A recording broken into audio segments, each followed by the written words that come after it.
these are the folks that I was really trying to reach, the people that wouldn't have found me otherwise. So I made a few new fans. My socials went up almost across the board. We got a few new YouTube subscribers, a lot more Substack subscribers, and a few people who followed me on Instagram. So at the very least, I know there's more people following me than ever. And if that's you, I thank you very much for being here. It means a lot, and you made the weekend worthwhile. Welcome to Pesto Comics. This is the entry for October 8th, 2025. Con Journal. Word on the street. Welcome back.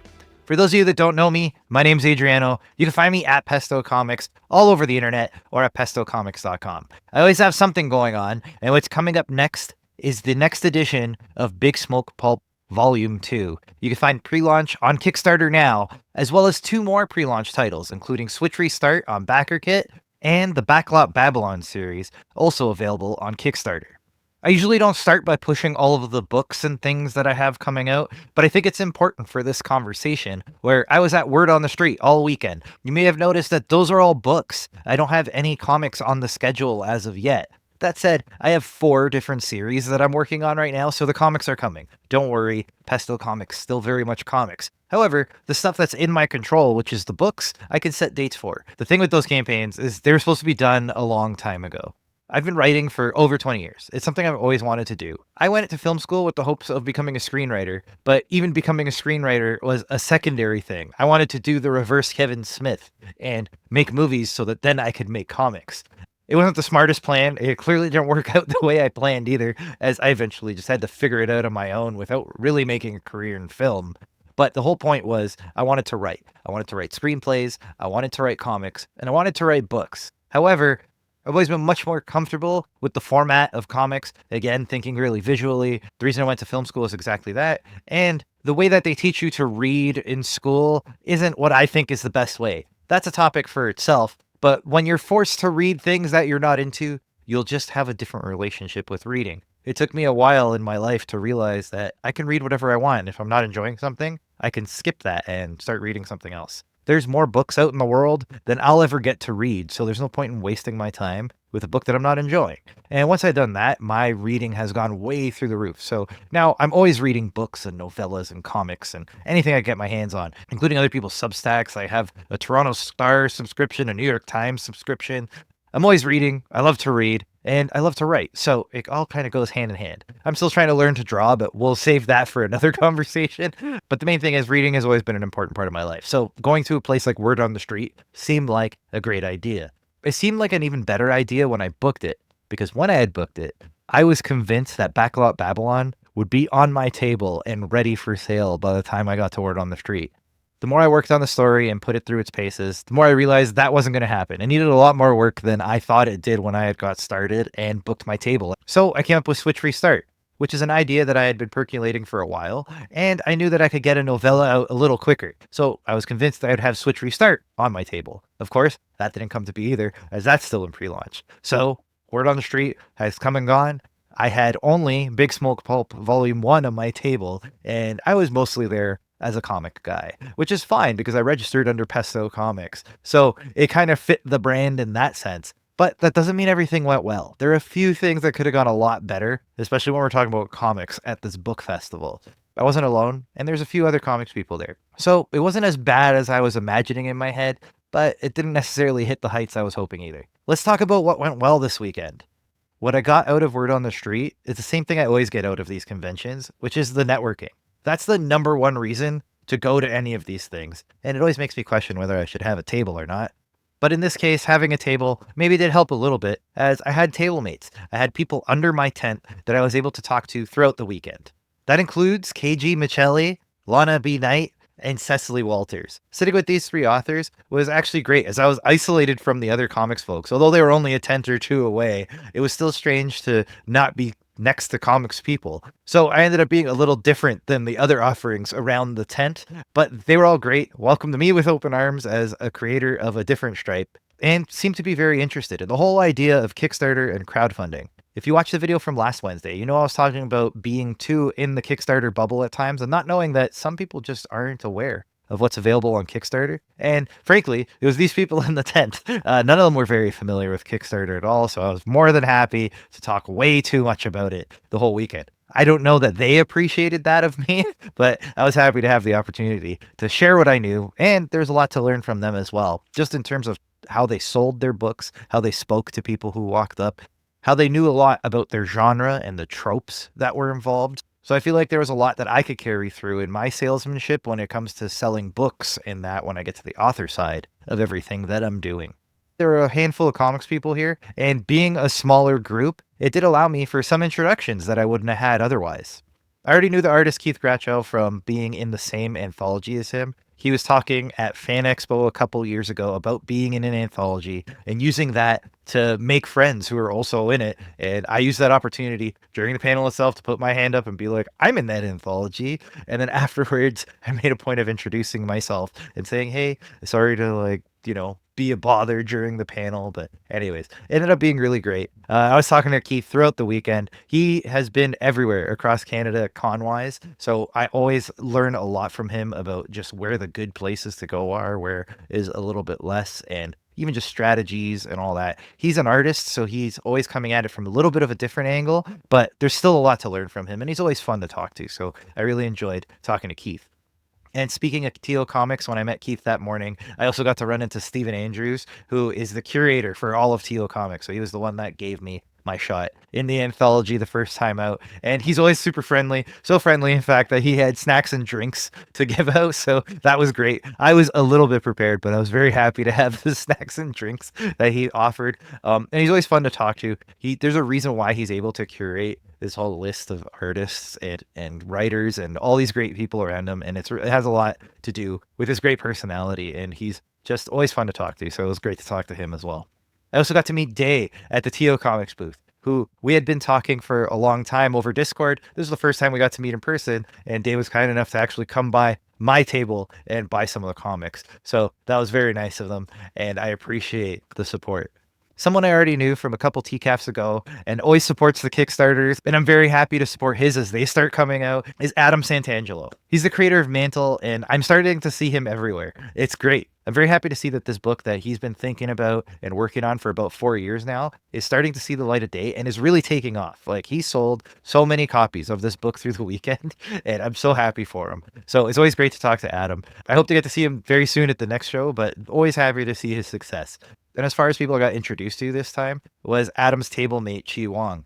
He has a lot of professional work, including an amazing webtoon series that he had available as a hardcover at his booth. And he's another one who came by the table and picked up a couple copies of the books. And he promised to give some feedback, which I'm a little bit worried about because in the little bit of time that I got to know him, he seemed to pull no punches. So I imagine his feedback is going to be very similar, but we'll just have to see. I really hope he enjoys what he picked up, and I really appreciate the support. And then there was someone I have an interesting history with.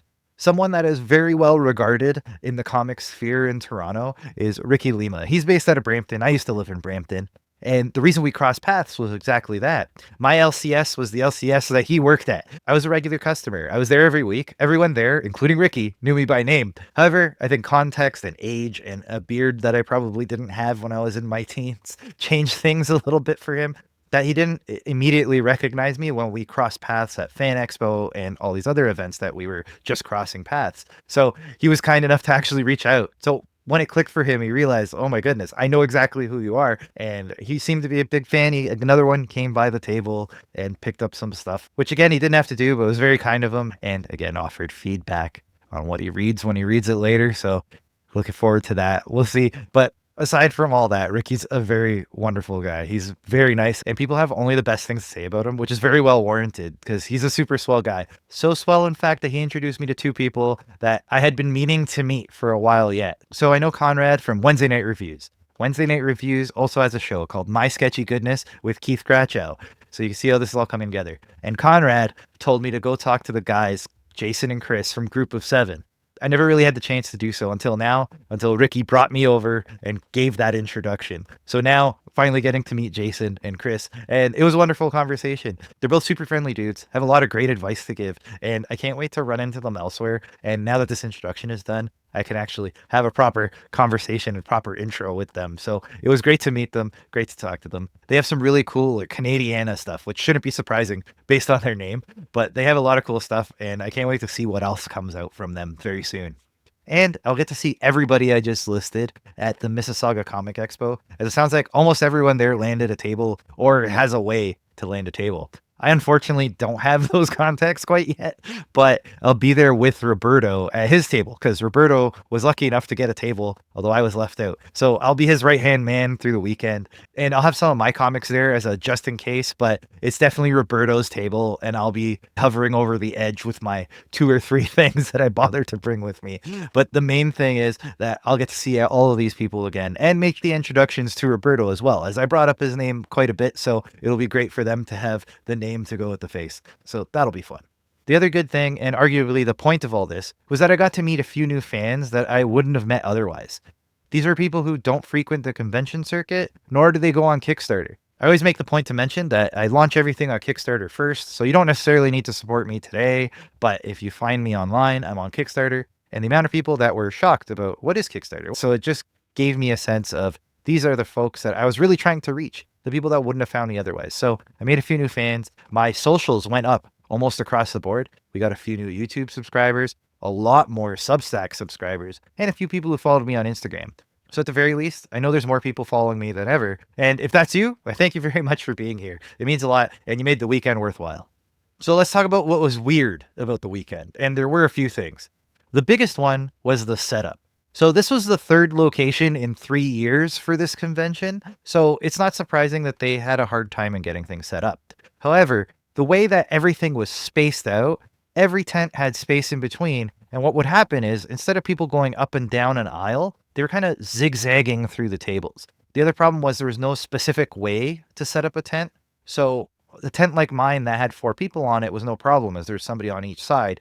But folks that had just 2 people or had just 1, so it wasn't always clear if you were on the right side of the tent or not, if you were going down the aisle the wrong way. It just added an unnecessary layer of confusion. I mean, it was nothing so complicated, but it was enough that people wouldn't necessarily walk by the table. And not having that traffic leads to fewer people stopping. And having fewer people stopping means fewer sales overall. So I think it was a very clear thing that could be addressed. Just put the tents next to each other. Make aisles, have everyone zigzag through the aisle like you do literally every other convention. I think that would make a big difference for this one, but having everything spaced out made it a little bit weird. Speaking of weird, all those people I mentioned earlier, from the authors to the comic creators, were all put in the kid zone. I don't know why. None of us were selling things for kids, so it made it really strange when there are these plate tents and things that were very clearly geared towards being for kids, and I'm selling Naked Kaiju Woman. It really made it a strange setup. I even caught some crap from one lady who was upset that I had Naked Kaiju Woman available at all. As I mentioned a couple posts ago, I don't put it on my table for people to flip through. In fact, I just kind of leave it on the corner of my setup, and then if I see someone showing some interest, I put it in their hands. I made the mistake of doing it with this lady as well, and she was not very happy with me. It's only happened to me in Toronto, which you think would be more cosmopolitan than somewhere like Moncton, New Brunswick. Yet, here we are. I always seem to catch more crap in Toronto, my own hometown. But it is what it is, and that's fine.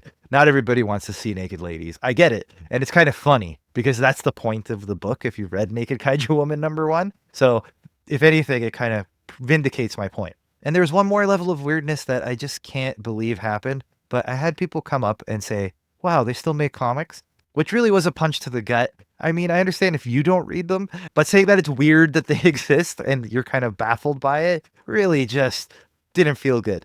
So that did quite a bit to my pride, but nothing more than not making table yet again. The table fees are quite high at Word on the Street, almost as high as they are at Fan Expo. Knowing that comic creators can go to Fan Expo and expect to make their money back even with the fees as high as they are, it makes it strange that Word on the Street is nearly as high, and there was almost no support for comic creators, even to the point that we didn't even have our own section. We were in the kids section. It was really hard to chase selling comics for $7 to $10 a pop. If I had those books I mentioned and they had that $20 to $25 cover price, then sure, I could probably make table back, but even then I would have to sell a decent amount to make back the high table fee here. So it really makes me question, will I return? The answer? Maybe. I have plans to collect from Parts Unknown sometime next year, maybe ahead of next year's Word on the Street.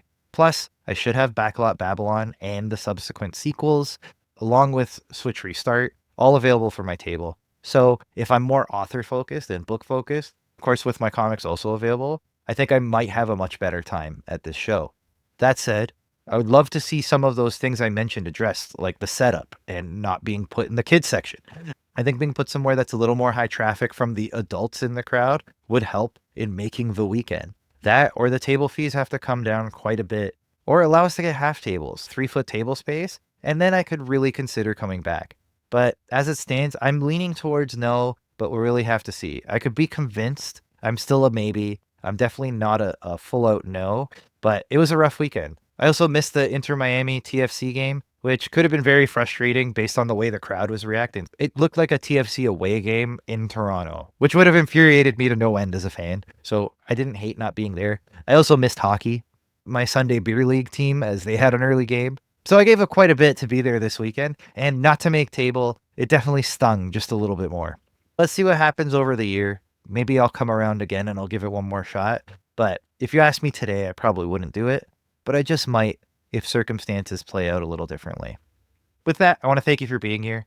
This post was mostly about books and a book fair, but the next two posts are very much about comics. On Saturday, for the paid post, we're going to talk about print run math. So once again, like the last paid post, it'll be pretty sizable. It'll be a full length video for free subscribers, but then even more behind as we'll dive into the numbers of the print run math that I do. And I'll talk about financials and all that behind the paywall. So if you're interested in any of that, definitely go to Substack, subscribe. You get the full video there. And if that's not for you, we'll be back the next Wednesday as I talk about a new trend in comics, a new old trend, a trend that's been here forever and it's making its comeback. It's blind bags and variants and all that stuff. And all these marketing ploys that almost sunk the industry back in the 90s, all coming back again. And now there's new threats with digital comics and manga really taking a lot of the audience away.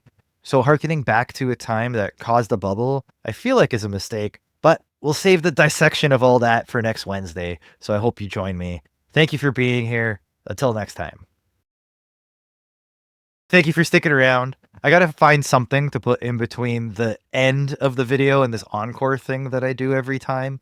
If you're not familiar, this is my opportunity to just kind of speak freely. I don't really have any plans or anything written down here. This is where you get the good information because I'm not thinking about what I'm going to say. I'm just thinking out loud. I do edit out some of the stuff that I end up saying, as sometimes I give stuff away that I just can't quite yet. People that I'm working with, projects I have going on. So those I tend to cut back. But if you want to know how I really feel about something, right now is the time that you find out. So how do I really feel about Word on the Street? I don't know. I'm still very much on the fence about it. If you ask me right now, like, hey, we're signing people up again. Do you have your money for the fee? I would say no, I'm not interested. I have to think about it.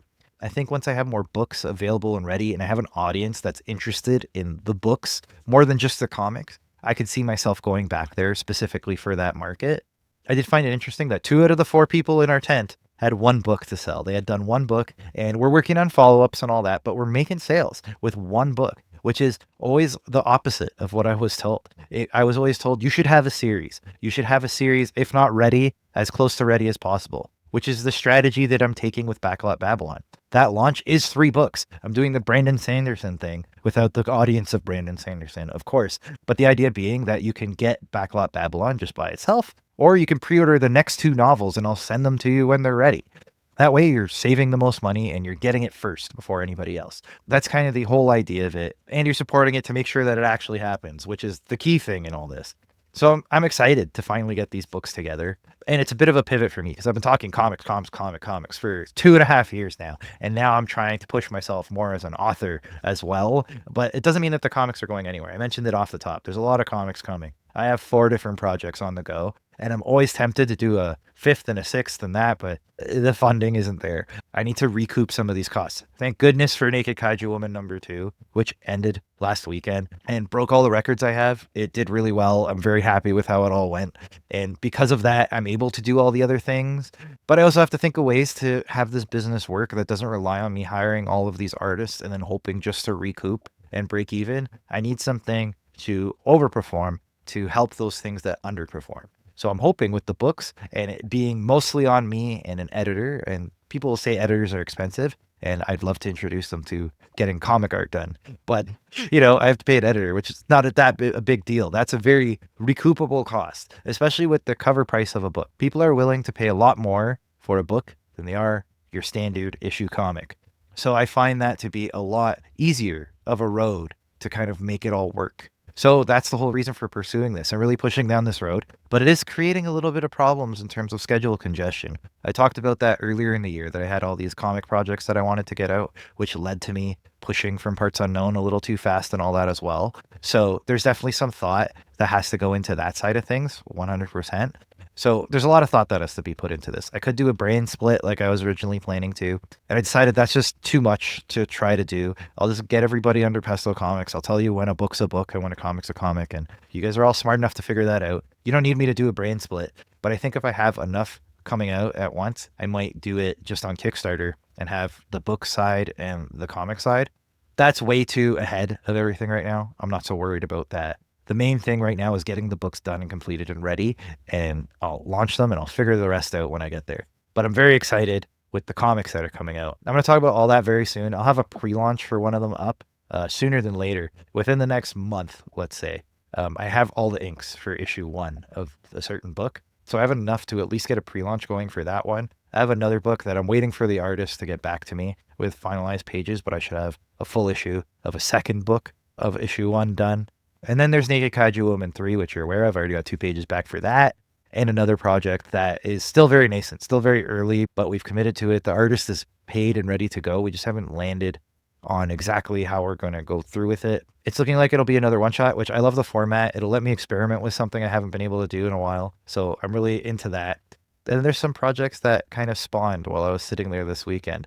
Looking at a lot of the people going to the Drawn and Quarterly booth. If you're not familiar with Drawn and Quarterly, it's like the Canadian Fantagraphics. They're based out of Montreal, but they do a lot of the auto-bio type stuff. And I have a couple of stories that I've been sitting on and waiting to do that.